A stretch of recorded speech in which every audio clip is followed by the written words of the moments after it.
In late 1948, a body lay on Somerton Beach in Adelaide. The man looked cared for and neatly dressed, not like someone forgotten or left behind. Yet when authorities searched him, they found no wallet, no papers, no letter that explained who he was or why he ended up there. Police faced a basic problem before anything else. They could not even put a name to the dead. That missing name immediately slowed every normal step of an investigation. Without identification, there was no home address to check, no workplace to contact, no relatives to notify, and no clear trail to follow backward through the man's last day. The scene offered no obvious weapon, no obvious struggle, no clear accident. The more they looked for something simple, the less they found. Certainty did not arrive. And the questions piled up fast. Was this a sudden medical collapse that happened in public, unnoticed until morning? Or was it a death arranged to leave as little evidence as possible?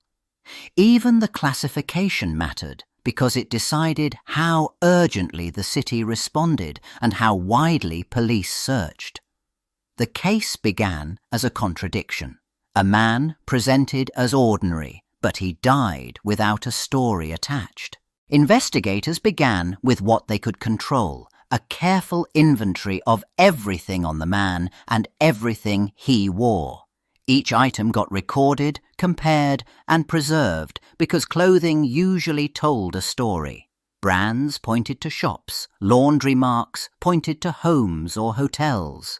Even a plain coat could narrow down a city, but here the routine checks hit resistance almost immediately. The clothing offered detail, yet refused to identify him by.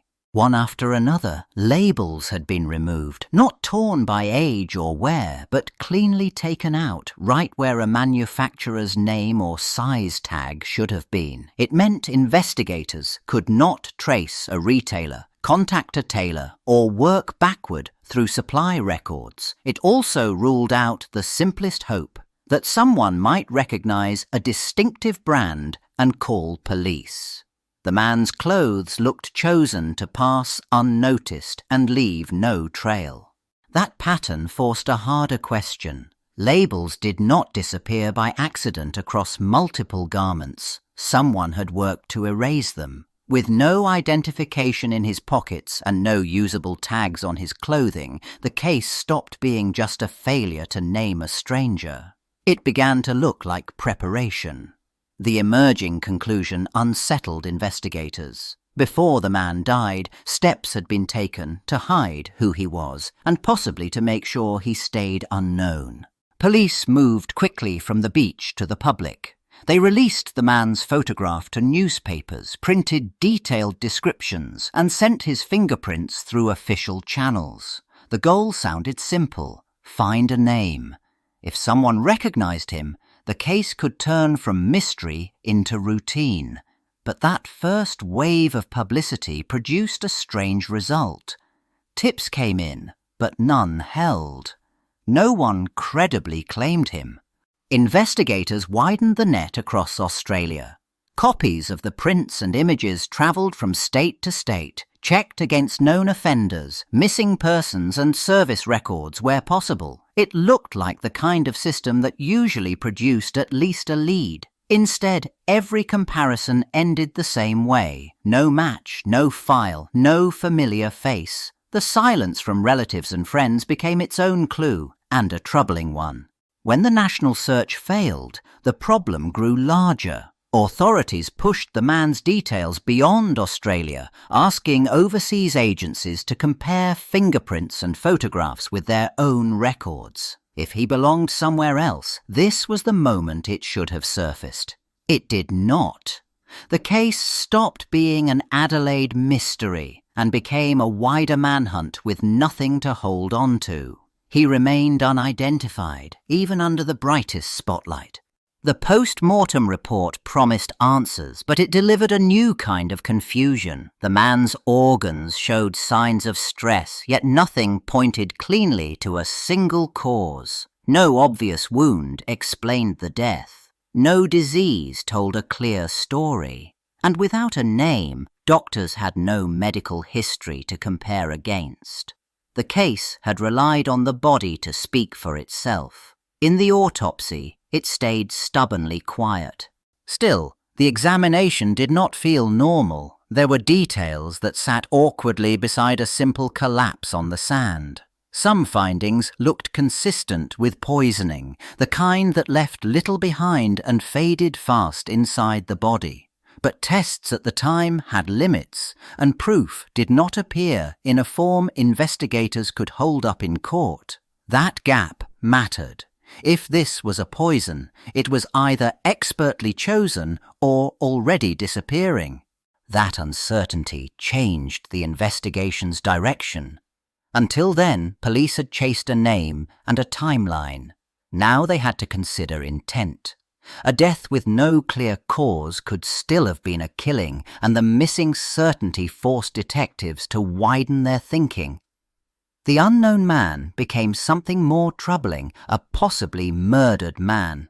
With that shift, every detail carried extra weight, and speculation about covert involvement stopped sounding far-fetched. After everything they had checked and catalogued, one detail still bothered investigators. The man's clothing did not behave like ordinary clothing in a routine death.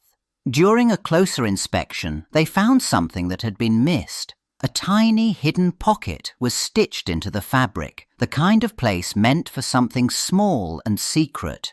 Inside it, there was a rolled scrap of paper. It looked deliberate. It looked placed. When they unrolled the paper, it did not give them a name, an address, or even a full sentence. It gave them 2 words: Tamám Shud. The phrase was not English, and it did not match any label, brand, or obvious marking tied to his belongings. That mattered. Up to that point, the evidence mostly felt like absence. This felt like intention. Someone had left a message. Police worked the phrase as a clue, not a curiosity, and it pushed them toward a specific kind of source: literature. Tamám Shud was known as a closing line, meaning ended or finished, used at the end of a text rather than the start. That changed the shape of the case in an instant. The man was no longer just unidentified. He was connected to a reference, and it sounded like a sign-off. Police tracked the Tamám Shud message back to its source, a specific copy of the book it came from. When that book surfaced, it changed the investigation. Until then, they had fragments and theories. Now they had an object that could be handled, tested, and traced. It looked like a simple find, but it carried a heavy promise. The book could link a message to a person, and a person to a place. Inside, investigators noticed faint pencil marks that did not read like normal notes. Lines of letters sat in patterns, grouped and spaced in a way that suggested intent. Police treated it as a possible code, and that assumption instantly widened the case. If it was a cipher, it meant planning. It meant someone expected the markings to be found, or someone expected them to be understood. Either way, the mystery now had a second layer. The book also carried practical value beyond the markings. It offered traces that could be followed, tying it to the man's last movements and narrowing the search from the whole city to a specific chain of events. For investigators, that mattered more than the romance of a secret message. It gave them something to check, compare, and confirm. The case stopped being only a puzzling death. It became a dossier with an artifact and a possible code at its centre. With the book now in police hands, the investigation stopped being only about objects and started pointing at people. Detectives traced where the book came from and followed the smallest leads tied to its last known movements. That trail brought up a name in Adelaide, a local nurse. She was not a random witness. Her connection to the book suggested the unknown man had crossed into someone's real life. Police treated that connection carefully because it carried implications they could not ignore. A nurse meant hospitals, patients, and private records. It also meant the possibility of prior contact that left no paper trail. If she had known him, it raised new questions. Why no public claim? Why no obvious link in his pockets? And why the case kept producing signs of deliberate concealment? The timing made the stakes higher. Australia still lived in the aftershocks of the Second World War, and intelligence work had left habits of secrecy behind. A single personal relationship could now overlap with wartime networks, coded habits, and quiet motives. The Somerton Man stopped being only an unidentified body with a strange message. He became, at least in theory, someone entangled with real people who had reasons to stay silent. Years turned into decades, and the unanswered file stopped feeling like just police paperwork. It entered newspapers, books, and late-night conversations. People argued over the same small set of clues, and each new retelling made the case bigger than the facts. That attention mattered. It kept pressure on authorities to hold onto evidence, and it created a steady demand for another look when new tools finally arrived. Over that same stretch of time, forensic science changed. Methods became more precise, and investigators learned to ask different questions of old material. What once sounded like a dead end started to look like something that could still speak if handled carefully. Old reports were reread, items were recatalogued. The point was not to chase fresh rumours, but to test what had already been collected with standards that did not exist in 1948. That shift slowly transformed the case. Instead of waiting for a confession or a lucky recognition, renewed efforts treated it like a long-term cold case with a plan. Every fragment of evidence became something to preserve, verify, and compare. The focus moved from dramatic theories to practical possibilities. What could be measured now? What could be extracted now? What could be checked against expanding records? The file started moving again, step by step. By the 21st century, the case stopped depending on hunches and started depending on biology. The key idea sounded simple. If a name never appeared in records, the body itself might still carry the answer. But there was a barrier. The best tests needed better material than investigators had saved decades earlier. That left one difficult step. The remains had to be exhumed so a modern DNA profile could finally be attempted.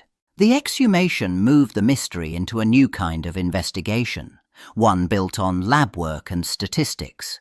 Specialists extracted DNA and worked to produce a usable genetic profile, despite age, damage, and contamination risks. When enough data emerged, the approach changed again. Instead of searching for the man directly, analysts compared his DNA to large databases and looked for distant relatives. Matches created leads, and leads started forming branches. That branching process became a family tree built backward from strangers toward a single unknown man. Each genetic connection narrowed the possibilities, ruling out some lines and strengthening others until the profile pointed toward one likely identity. It did not read like a confession, and it did not solve every question. But it did something the case had never managed before. It shifted from an unnamed body to a probable person, supported by genetics. Today, the Somerton Man case stood as a measuring stick for how far Australian forensics came. It no longer centred on a nameless body and a desperate search for anyone who recognised a face. It became a lesson in process, how evidence aged, how assumptions hardened, and how new tools forced old conclusions to be tested again. The case proved that time did not only erase answers, sometimes it created them.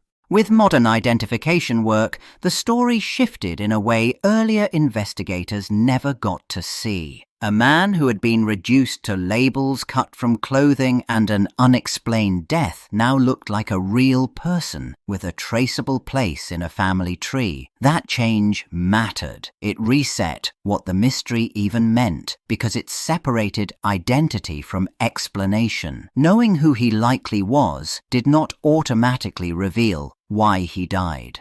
And so the case stayed famous for a different reason than it began.